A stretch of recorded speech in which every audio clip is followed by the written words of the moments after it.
Welcome to my Passion Travel channel, the channel specializing in street food and travel.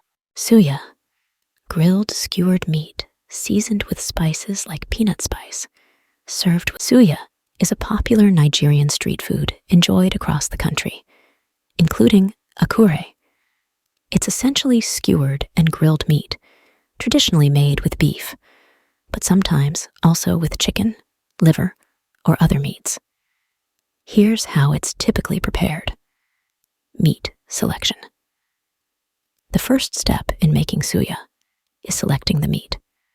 Beef is the most common choice, often cuts like sirloin or flank, but other meats like chicken, liver, or goat can also be used. Preparation of spice mix. The meat is then thinly sliced and marinated in a flavorful spice mix. This mix typically includes ground peanuts or peanut butter, cayenne pepper, ginger, garlic, paprika, onion powder, bouillon cubes, salt, and sometimes other spices like cloves or nutmeg. The exact blend of spices can vary based on personal preference and regional differences. Skewering. The marinated meat slices are threaded onto skewers, often alternating with pieces of onion, tomato, or bell pepper for added flavor and moisture. Grilling. The skewered meat is then grilled over an open flame or charcoal grill.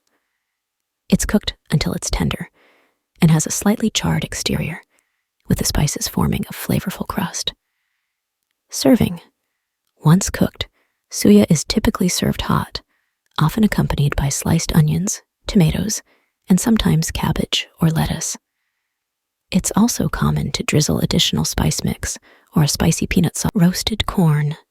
Grilled or roasted corn, often served with coconut or pear. Roasted corn is a delicious and popular street food enjoyed in Nigeria, including Akure. Here's how it's typically prepared. Selection of corn.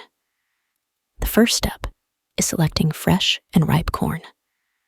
Corn is a staple crop in Nigeria, and different varieties may be used depending on availability and preference. Cleaning and shucking.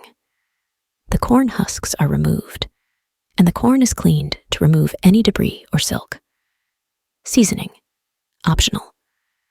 Some vendors may season the corn before roasting it. Common seasonings include salt, pepper, or a mixture of spices like chili powder, paprika, or even powdered seasoning cubes. Roasting. The cleaned corn is then roasted over an open flame or on a grill. Traditionally, this is done over charcoal or an open fire, giving the corn a smoky flavor. The corn is turned frequently to ensure even cooking and to prevent it from burning. Serving. Once the corn is roasted to perfection, it's typically served hot. It can be enjoyed as is, or vendors may offer additional toppings or seasonings, such as butter, chili powder, lime juice, or grated cheese.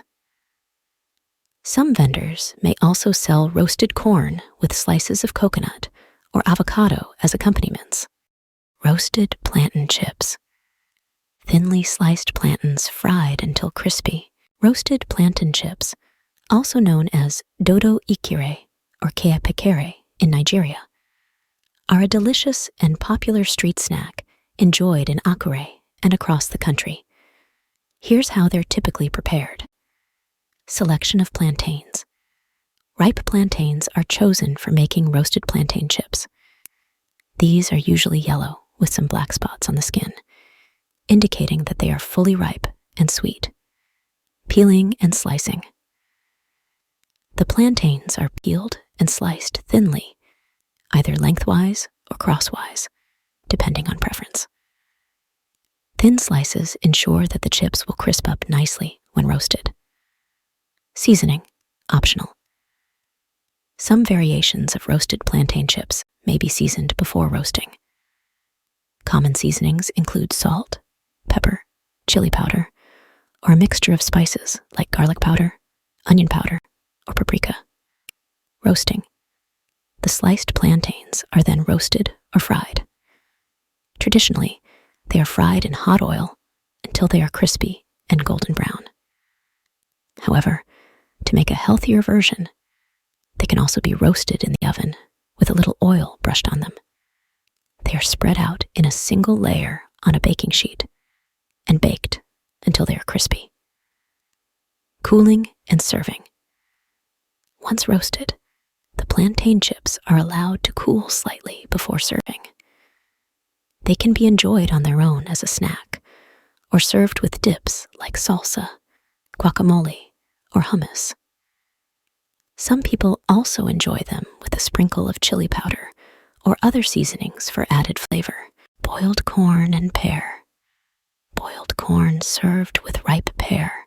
Boiled corn and pea sounds like a delightful combination, but it's more commonly known as boiled corn and pear in Nigeria.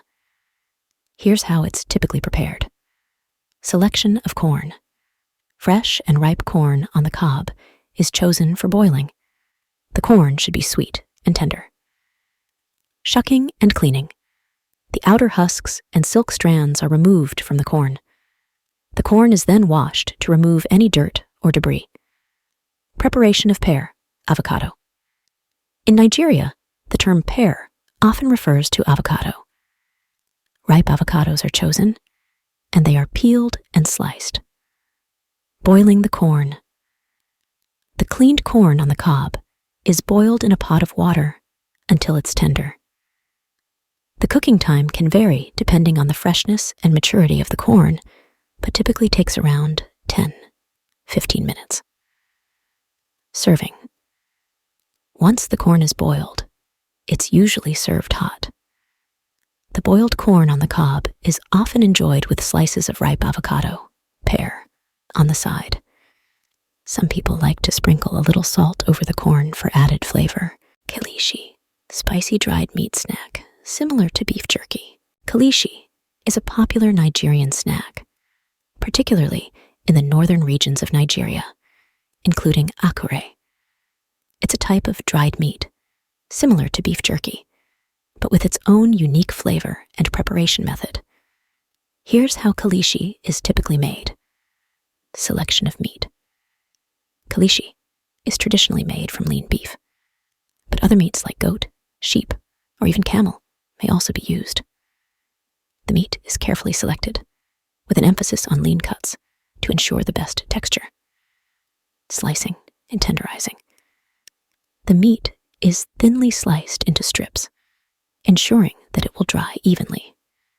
The strips are then tenderized using a meat mallet or similar tool to break down the muscle fibers and make the meat more tender. Marinating. The sliced and tenderized meat is then marinated in a flavorful mixture.